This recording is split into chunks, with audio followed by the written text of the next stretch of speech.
Hi everybody, welcome back to the Claremont Classic Garage. We have retrieved the dually from the dealership, and we've got good news and we've got bad news.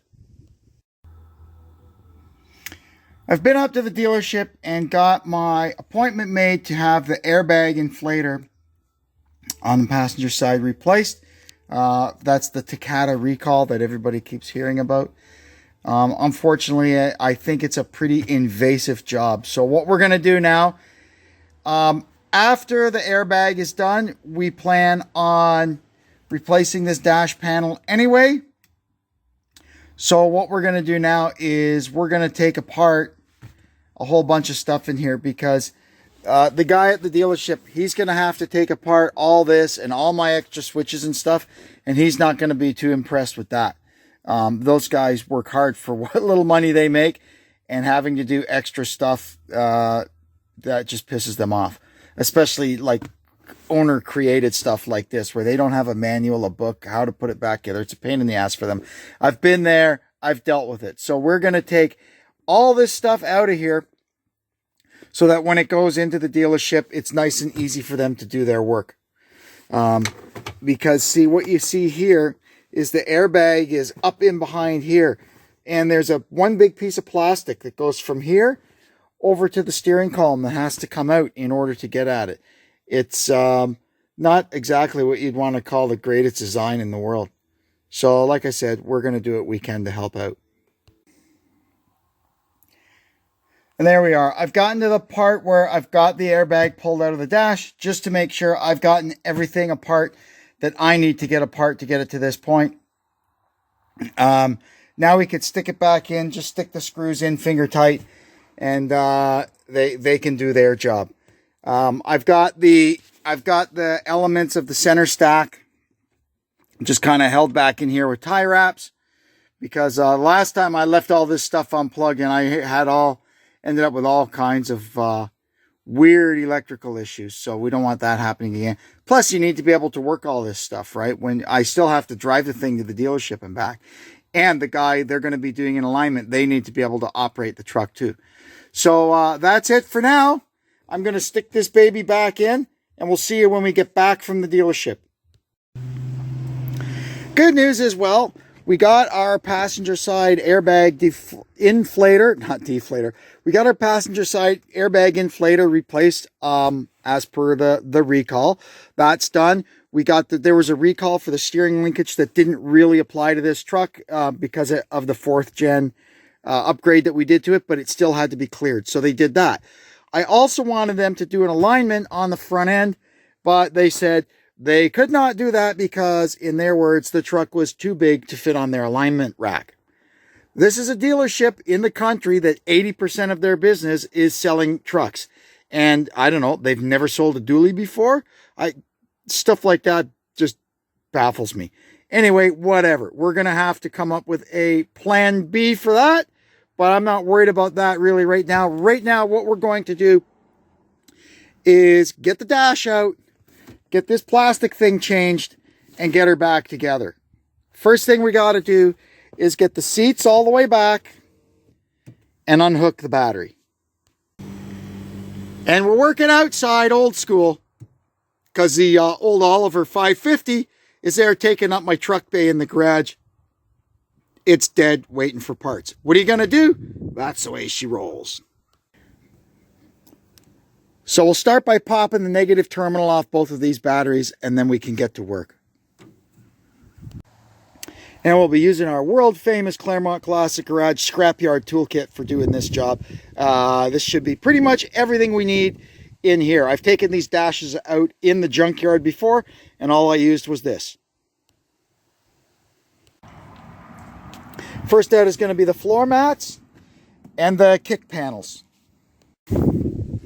Next, we'll pull down the A-pillar trim. This one will be a little more complicated because we've got this pod with some wires in it, but we'll just unhook everything, and the gauge pulls straight out. You unhook everything off the back of it, and then you take these push fasteners off, and the pod comes off. Then you pop these little caps out, and there's a screw inside there, both sides. Next, we need to take this cross piece out and detach the hood release and the diagnostic port from it. Then we're going to, we've got our auxiliary fuse box hanging from the steering column. We're going to pull that down, take out the few nuts, unplug the few plugs, and we're going to get the steering column out. And I can't wait. Once the dash is actually out of this truck, then we'll be able to clean up all this auxiliary wiring that we laid into it when we were doing our work in here.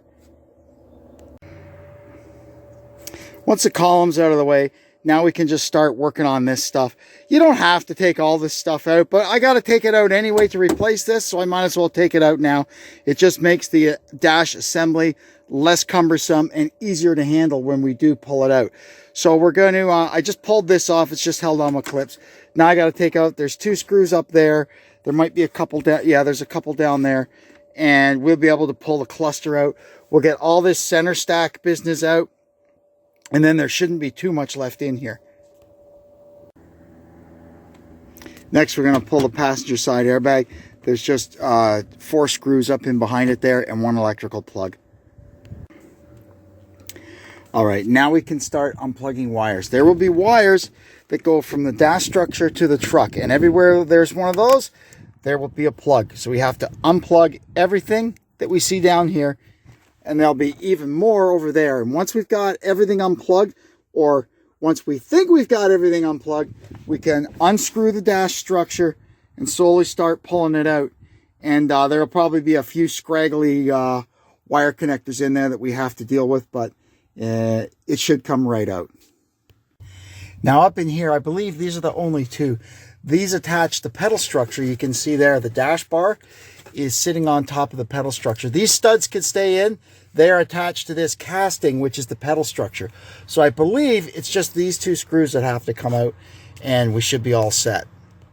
We also need to unplug the airbag module, and we've done that.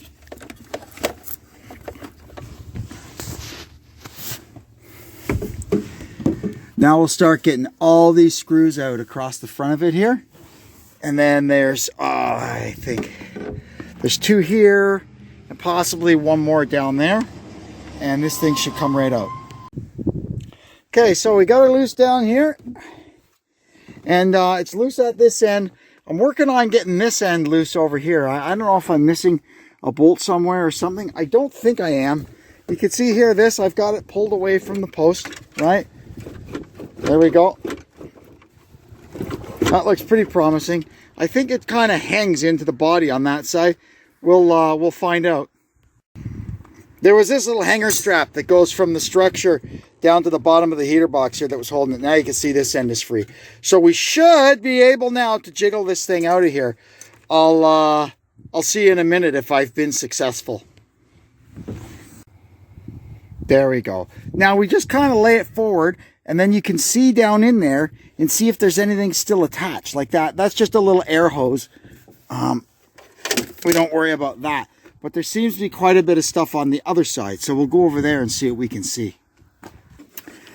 So it'll be just a matter of fishing anything that's attaching the dash still to the truck kind of back out of it. I don't think there's really anything there. We'll find out. I've got that. You can see there I've got the, that's the link for the parking brake. We'll deal with that. And then I'm pretty sure this thing should just come out. Not sure. We'll have to see what this is here. Okay, one thing at a time. All right, everything is free. Deb is going to get in the other side and give me a hand. And once we get this thing in and on the kitchen table, I'll show you why it's very difficult to change this in the truck. You can change it in the truck on a 2nd gen, but not a 3rd gen. Okay, now we got this thing indoors because the weather kind of went for a dump outside. This here, you can see there's the amp for the Infinity sound system that this one is equipped with. And yeah, it shouldn't be too much trouble. I've managed to get 2 of these things in really good shape out of the boneyard.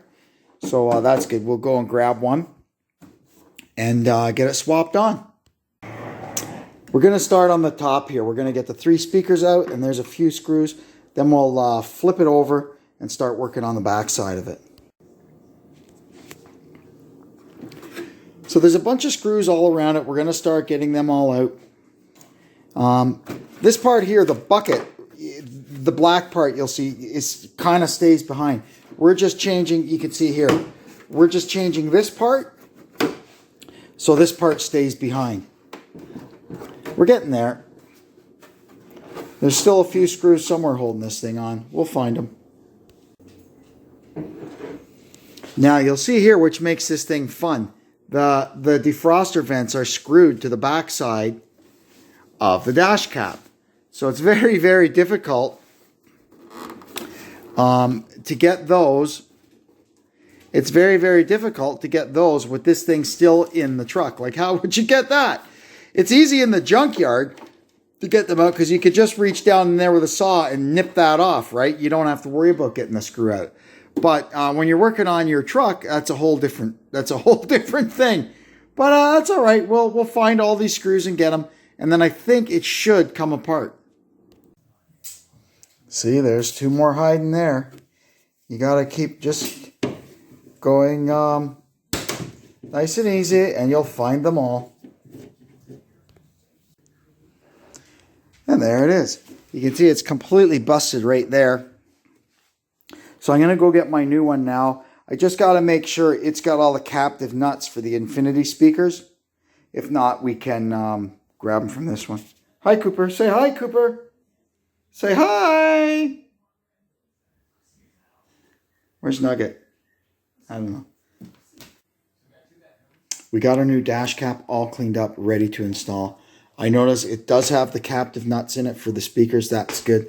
The only thing we have to pay attention to is when we lower it down, these two tubes, these are for your door window, your side window defrosters, and they need, you'll see, they need to engage right down there. So we'll have to, I think we can get our fingers up in there to make sure we guide them over that, because you'll have an air leak under the dash and your side windows won't defrost if we louse that up. So here we go. We're going to slide the thing over and see what happens. There we are. You can see down in there, we've got our side window defroster tubes connected to the plenum.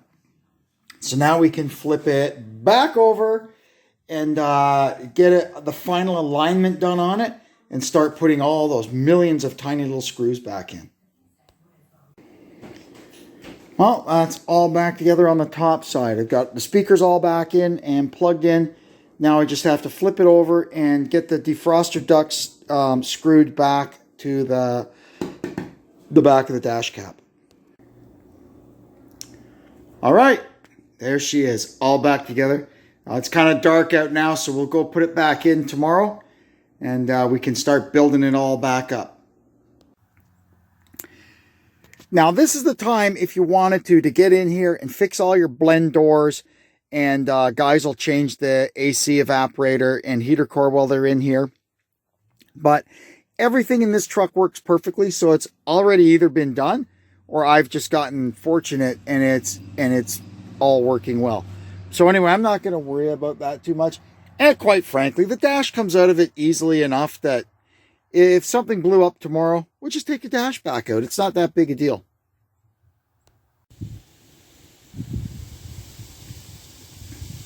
Now we can start putting this thing back together. I've got it hung back in there. We'll get these bolts tightened up. There's two to go in there, two to go in there. And then what I'm going to do is there's a bunch of little screws that go through the plastic part into the cowl. I'm going to, when I put those in, I'm going to put rubber washers on them to hopefully just give that like a little give, so that when the cab is flexing and stuff, because the cab does flex a little bit, maybe that'll help keep our new dash from cracking. Now on this side, we'll get all these wiring hooked back up, and we're going to reinstall our passenger side airbag and get that buttoned up. Then we can kind of start moving our way across. I've got pretty much all the factory wiring hooked up now. Everything else that's hanging down, there's a couple of plugs that go to the steering column, and I've got all my accessory crap. So now we could start actually putting some parts in. We're going to go ahead now and get the cluster and the components for the center stack back in. Then we can start putting the plastic on, and then lastly we'll get the steering column back in and get all our bits and pieces back. Man, we're gaining on it. I think it's just about time to put the steering column in. I got to go over to the other side and have a fast look in there. I kind of think that's my next move.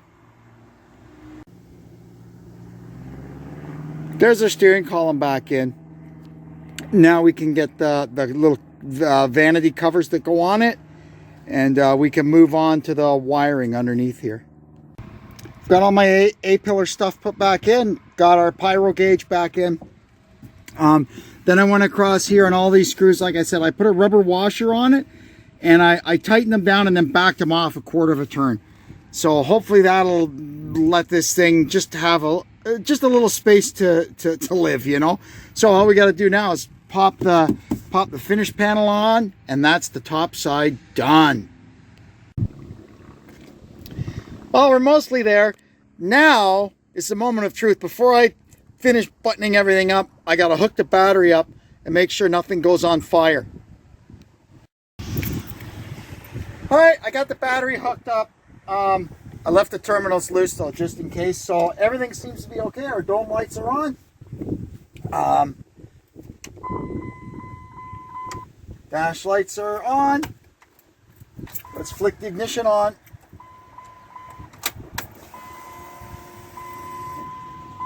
Okay, that's coming to life.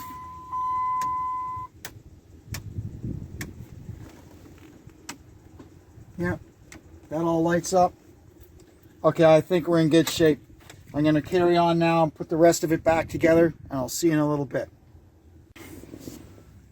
Well, I've got pretty much everything back together now. Before I put the closure panel or the knee bolster on, I just want to start it up and make sure everything still works. First, we have to find the key. Maybe it's in my... Oh, there it is in my pocket. Alrighty. That's still... Something's still not right with that, but... Okay, I hear the fuel pump go. The dash lights up. Let's let our grid heater light go off, and then we'll crank it up and see what happens.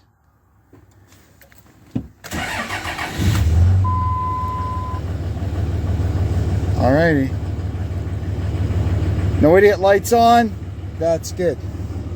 Now I want to see, the only thing that I'm not too sure of is this switch for the air compressor. There was 2 wires on it, and I had there were 2 wires that I had a 50-50 chance of getting right. So let's see. You can see there. The idiot light comes on and the gauge is going up. So we got it right. Good.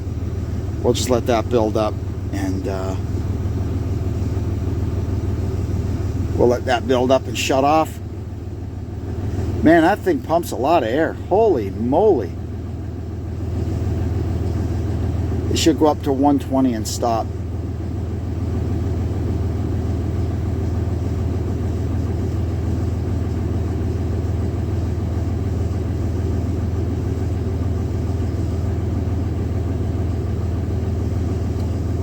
There, just stop. Now let's see if we can blow up the bags.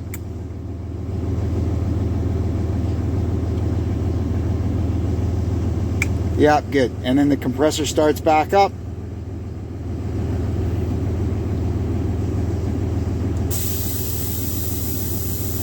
Put these bags back down to 10 while we wait on the compressor.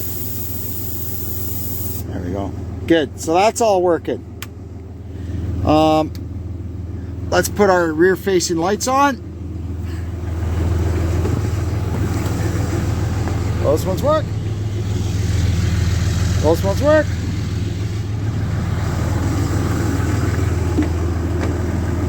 Good. Now we'll turn those off. We'll check the backup beeper. That works.